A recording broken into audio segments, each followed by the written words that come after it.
Neil Webb had a successful career in football, transitioning from a versatile player to a respected manager and television pundit. But now, at an age of 60, he opens up on the retirement struggles that players from today will never face. Neil John Webb, born on the 30th of July, 1963. His journey into professional football began with Reading, the club he joined after leaving Little Heath School in 1979. Making his debut at just 16 years old in February 1980, Webb quickly made his mark, becoming the youngest ever scorer for the Berkshire club early in the 1980-81 season. His natural talent and keen sense for the game were evident, and he swiftly established himself as a key player in Reading's squad, showcasing his skills and versatility on the field. In July 1982, Webb's career took a significant step forward when he transferred to Portsmouth for £87,500. At Portsmouth, Webb's potential began to fully unfold. He became an integral part of the team, contributing significantly to their success. His first season with Portsmouth was marked by triumph, as the club won the Third Division Championship, earning promotion to the Second Division. This achievement was a testament to Webb's impact and ability to perform under pressure. Throughout his 3 seasons at Fratton Park, Webb's performances continued to impress. His knack for scoring, coupled with his midfield prowess, made him a standout player. He amassed a total of 34 league goals during his tenure with Portsmouth, an impressive tally that highlighted his offensive capabilities. Webb's time at Portsmouth not only honed his skills, but also prepared him for the higher levels of competition he would face in the future, laying the foundation for what would become a distinguished career in English football. At Nottingham Forest, Neil Webb's football career reached new heights under the management of Brian Clough, who acquired him from Portsmouth for £250,000 in June 1985. This move catapulted Webb into the First Division, where he flourished as a dynamic midfielder, recognised for his robust goal-scoring abilities. His tenure at Forest was marked by notable achievements, including winning the League Cup in 1989, where he not only triumphed in the final against Luton Town, but also etched his name on the scoresheet. Webb's influence at Forest was profound. He quickly established himself as a pivotal figure in the midfield, combining technical prowess with an eye for goal. In his debut season, 1986-87, he impressed with 14 league goals from 32 appearances, a tally rivaling that of prolific strikers and highlighted by a memorable hat-trick against Chelsea. His consistent performance continued into the 1987-88 season, netting 13 league goals and reinforcing his status as a top-tier midfielder. Despite a dip in his goal-scoring tally to 6 goals in the 1988-89 season, Webb's contribution to the team remained invaluable. His ability to perform in crucial matches was underscored in the 1989 League Cup final victory. Moreover, his time at Forest was not without challenges, as he and his teammates were present at the tragic Hillsborough disaster during an FA Cup semi-final against Liverpool in April 1989.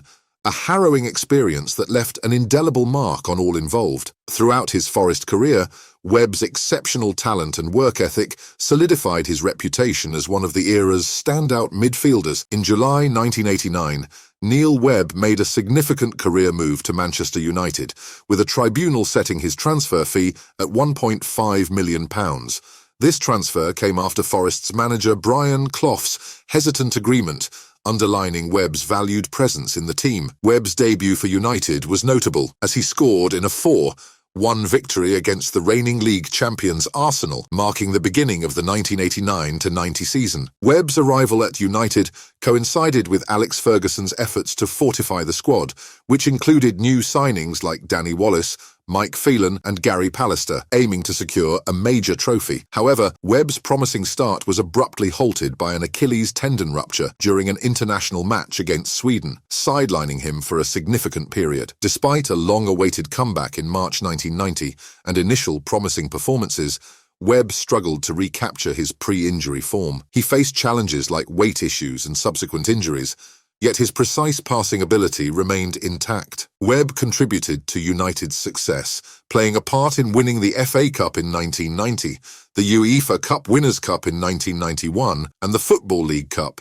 in 1992. One of Webb's memorable moments at United was his pivotal long-range pass that led to the winning goal in the 1990 FA Cup final replay. Despite being a regular player in the early 90s, Webb's relationship with Ferguson and his position in the squad became strained, culminating in his limited appearances and eventual departure from the club in the early stages of the 1992-93 season As United transitioned into the newly formed FA Premier League, Webb's time at Manchester United was a mix of impactful performances and unfulfilled potential, marred by injuries and internal dynamics. Neil Webb's return to Nottingham Forest in November 1992 for £800,000 marked a homecoming that was tinged with both anticipation and subsequent disappointment. Initially, his second tenure at Forest was marred by a lack of first-team action, as he found himself sidelined by the rise of younger talents like Steve Stone and Lars Bohinen. This period coincided with a challenging time for the club, which culminated in relegation from the Premier League in the 1992-93 season. Despite these setbacks,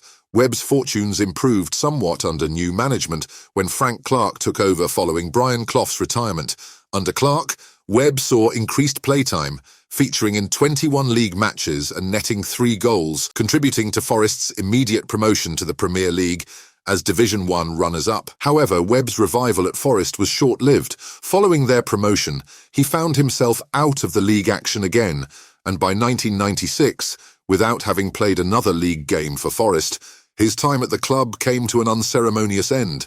Webb's career then took him back to Reading on loan during the 1995-96 season, before he finally exited Nottingham Forest. His professional playing days concluded with a brief stint at Grimsby Town at the beginning of the 1996-97 season, from which he departed to wind down his playing career in non-league football. He joined Aldershot Town, making 36 appearances and scoring 6 goals, then moved to Weymouth as a player coach in 1997. Despite the ups and downs of his later career, Webb's impact on the field was recognised by Reading fans. In 2005, they voted him into the club's all-time greatest 11, a testament to his enduring legacy as a skilled midfielder. Neil Webb's international career with England spanned a significant 5-year period from 1987 to 1992, during which he earned 26 caps and scored 4 goals. His debut came under manager Bobby Robson against West Germany in September 1987, marking him as the 1,000th player to be capped by England. Webb's first goal for his country was scored in a resounding 8-0 victory against Turkey during a Euro 88 qualifier at Wembley. Despite England's disappointing performance at Euro 88, where they lost all 3 group games, Webb remained a part of the national setup. He went on to score in friendly matches against Denmark in 1988 and Poland in a 1989 World Cup qualifier, demonstrating his knack for contributing crucial goals from midfield. Webb's international career also saw him making history in less fortunate circumstances. He became the first England player in 3 years to be sent off during a game for the England B team against the full Algeria side. Even after a challenging 1989-90 season with Manchester United, marked by injury setbacks, Webb was selected for England's squad for the 1990 World Cup in Italy. He made an appearance in the third-place playoff, which England lost to Italy.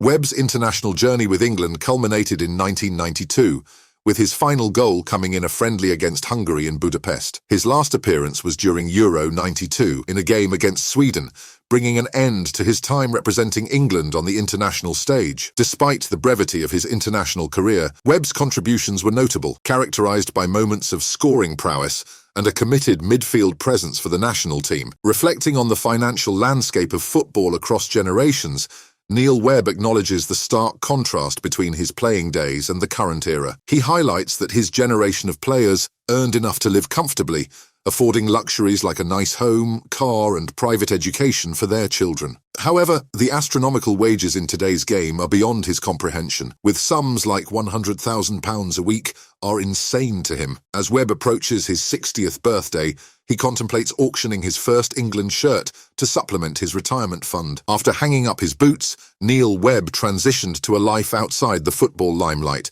taking on roles far removed from the pitch. His post-retirement journey saw him embrace the ordinary, working initially as a postman before becoming a delivery driver. This shift signifies a stark contrast from his days as a celebrated footballer, showcasing a return to the grassroots of everyday life. Beyond these roles, Webb's passion for football remained undiminished, leading him to the world of sports media. He ventured into television, working with the Score television network in Canada as their English football correspondent.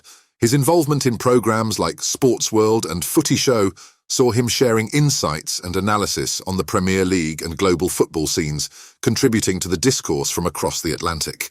In addition to his television work, Webb became a familiar voice on the airwaves in the United Kingdom, regularly featuring on talkSPORT radio. His transition from the field to the microphone allowed him to stay connected with the sport, offering his experienced perspective and commentary to fans and listeners. This second career in football media has allowed Webb to maintain his presence in the world of football, albeit in a different capacity from his playing days.